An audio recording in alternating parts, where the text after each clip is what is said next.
Hi again. Let's see if we can nail down React and Redux by reviewing all of the things we've done so far. And in our last session, we added this form here that allows us to make things, or add a counter. So we can type in a name. We'll click create. We can display the counter here with its name and its count, right? And then we can have some stats about our counters over on this side, right? So right now we have an array of values that are just the values here. And if we add a name, we'll have to include the name there. So that means that the array will have to be an array of objects, and they'll have to have keys. One will be a value and one will be the name. But then that'll make us have to change the entire, how the Redux store deals with things. And also we'll have to change our actions, right? So let's work through the whole set of Redux stuff again from top to bottom, right? So if we have an action here, right, we'll have to add a new action, because we'll have an action. I'm going to go to my actions right here, and we'll have to add a new action that'll be like add counter or create counter. So I'm going to say export const, how about let's say new counter, right? So we'll say new counter, and we'll have to have an action creator, right? So I'll add an action creator down here, const, new counter, and when we add a new counter, we'll have to include the name of the counter, right? So that'll be a parameter that you pass to this function, and the function will have to return an object with a type, which will be a new counter, right? Because that's our action type. And then it'll have a payload, and the payload will be the name. Okay, so that's pretty good. So that doesn't break any. That's not a breaking change, right? We're getting to the breaking changes, right? So this works fine. We're not even using this new counter, so it doesn't really change anything. But let me point out that this is one of the features of Redux that kind of makes it nice. If you need to reason about or consider like how your application works with its application state, I can just go right to the actions and read all the possible actions. So my app could not add a new counter until I added this action. The only thing it could do is increment or decrement a counter. Okay, so there's no way to change state unless I look at the types here and I define them. Okay, and they're all in one place. Next, if I'm worried about what kind of parameters are involved with making a change, I can just go right to the action creator and see what it does. So this action creator takes a name.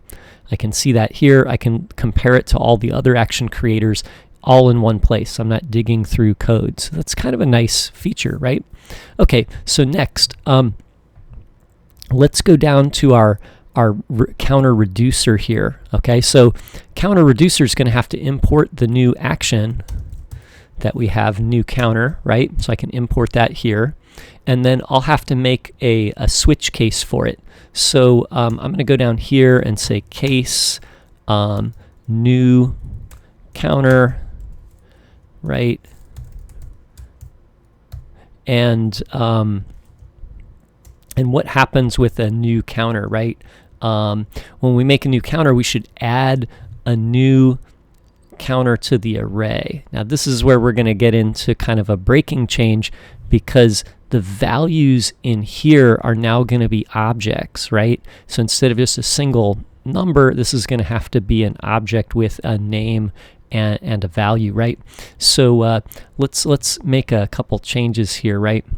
So this, maybe we should start with nothing here, because we're going to be able to generate counters, right? So I'll just leave that empty, and it'll be easier for me to start this way, right? So I'll do that, and then that's a breaking change, right? Okay, it's all right. We're going to fix that. Okay, so next down here, when we create a new counter, we're going to say and we need to return new state. So we can't do this. We can't say, return state.push a new counter, right? You know, name of whatever, right? What we need to do is we need to make a brand new array and then add the new counter to the new array. So what I'm going to do is I'm going to make a new array, and then I'll use the spread operator to take the current array of objects and spread them into this array. That's a shallow copy, but I think it's okay in this case, right? And then what we'll do is we'll make a brand new object that'll have a name and then I'll get the name off of action.payload.name, right? And then it'll have a value, and the starting value will be 0. So this is kind of like how every object will start. And then this right here, you know, might pay for us to make a class out of this, or a function, like a factory function or something, right? But maybe we'll just stick with the object literal for now. Okay, so you know, and again, you know, we're making a big change here, but when we change in Redux, all of our state is handled in one place. So now that I've made this change, I can look at the increment and decrement, and I can make the changes there to fit the same situation, right?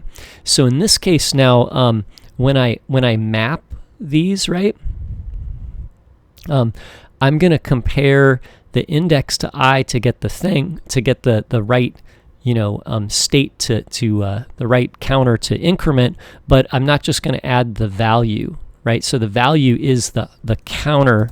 I'm going to change the name here to counter. So this is our counter object. It would look like one of these, right? And what we're going to do is we're going to say, you know, counter.value plus 1, right? Otherwise, we're going to return counter, okay? And then we'll do the same thing on decrement. So I'll change this name to counter because we're going to map through all of the counters in state. And then, you know, if the index of the counter matches the index that we passed in as the payload, what we'll do is we'll say, you know, hey, counter at that index, why don't we decrement your value, okay? And then we'll return a new counter. Actually, I'm making a mistake here. Sorry. I need to still return the counter after I make this change. So actually what we'll do is we'll just take this thing out, right? And then we can just do that and then return the counter here. There we go. That's kind of a lot better, right? So we'll increment the value, return the counter. You know, if it doesn't match the index, then we don't do this. We just return the counter. And then the same thing here. There we go. Okay, so that was almost an error, right? Okay, so we got that. What else do we need to do here? I think we're almost done.